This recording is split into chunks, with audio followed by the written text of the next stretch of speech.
afternoon. Thought I'd make a quick video. Come out because the weather's not that bad. There's a little bit of rain in the air, but it's been a lovely morning. I think I just need to get the dogs out. Take advantage of the blue skies, which are still there, but there's a bit of rain. Kept thinking, right, I need to get the dogs out, and then of course, as I get my stuff on to take the dogs out, it starts raining on. It's holding off a little bit. It's still really, really muddy. This is the problem that I've got, even when you've got nice days. The fields are just absolutely waterlogged.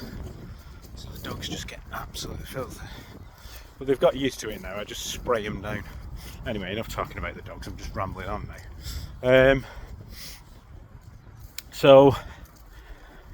Went out last night went for a drink with a friend, which was nice. Bit of food and a bit of drink. So that was nice. Bit of a nice change there. But I think the main bit of news in my world is on the house, which for once is not bad news. Went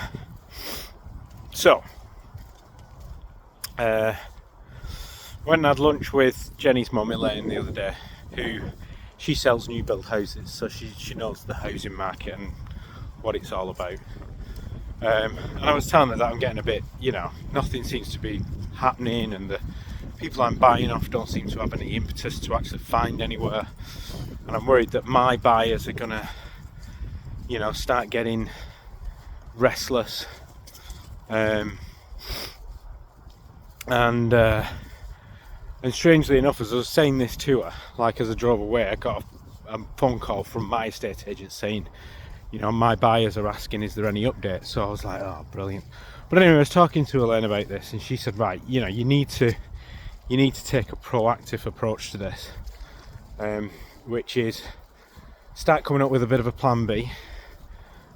Start actively looking for other houses in the area, because these seem to be a bit of a joke. And get hold of their estate agents and their solicitors and read the Riot Act. So I was like, right, okay then, well, that's what I'm going to have to do. So I attacked it from all angles, really. I approached, so the first thing I did was ring their estate agent and said, listen, nothing's happening here. You need to, please go back and engage with them and tell them, one, I'm actively starting to look for other houses. Two, if they're serious about this sale, then they need to start thinking out the box. They can't just sit there and wait for a house to come along. They're going to have to think about going into rental. So she's like, right, okay, I'll pass that message on. And then I contacted my solicitors up in Scotland and said the same thing to them, and they said, right, okay, we'll contact their solicitors and ask what's going on and recommend that they start looking for a rental unless they want to lose this sale. And I wasn't holding up much hope that they'd kind of go down that route. They've not been hugely cooperative, really. Oh god. Right, sorry, just got to navigate what is effectively a massive mud bath. Oh jeez. Well, dogs, you're having a... God, looks like you're going to be having a massive shower when we get back. You can hear them running through all the mud. So yeah, I got my solicitors to kind of reach out to them and go, right, this is the state of play. Not expecting any positive. I was actually expecting them to go, right, fine, well, get them to withdraw the offer. I don't know if I've told you, they're born again Christians, and they kind of believe that if it's supposed to be, it's supposed to be, which is a bit worrying. Not really what you want when you're trying to buy a house. But anyway, and then I started looking for rentals myself, so if I can get up there, even if I don't get this one, at least I'm up in the area. I can start looking for houses in that area. Couldn't find any. Rung my mate Matt, who couldn't find anything anywhere, and he's like, oh mate, I've got a number for this guy. So I rung this guy, and he has a lovely 4-bedroomed house on a country estate 10 minutes outside of where we want to be. And he's like, yeah, I can rent you that for, you know, a few months. I was like, oh right, brilliant. So I've got a backup plan there. So I was telling Elaine about this. I said, we found this place, it's lovely. She's like, oh, that's brilliant. At least then you're up there and you can start, you know, you can start finding another house. And then as I was talking to her, a message came through, an email came through from the solicitors basically saying, right, we've contacted their solicitors. They did have a house sale proceeding, but it's fallen through, so now they are actively looking to move into rented accommodation to allow the sale to go through. So I was like, oh well, that's a bit of a turn up for the books. So my solicitor's gone back to them and said, thank you very much. We want you out by the end of February, basically, which is reasonable, bearing in mind the offer went in October. So, you know, we're giving them a month to find, and I've also put the estate agents in contact with this guy I was going to rent off.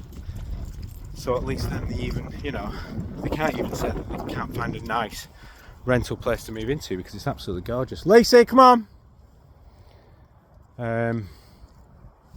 So, yeah, bit of positive. Come on, Lacey. Come on, Max. Max, she's here.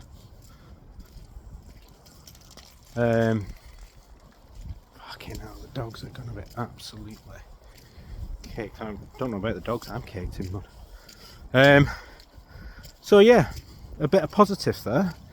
You know, all things being good, might actually get moving.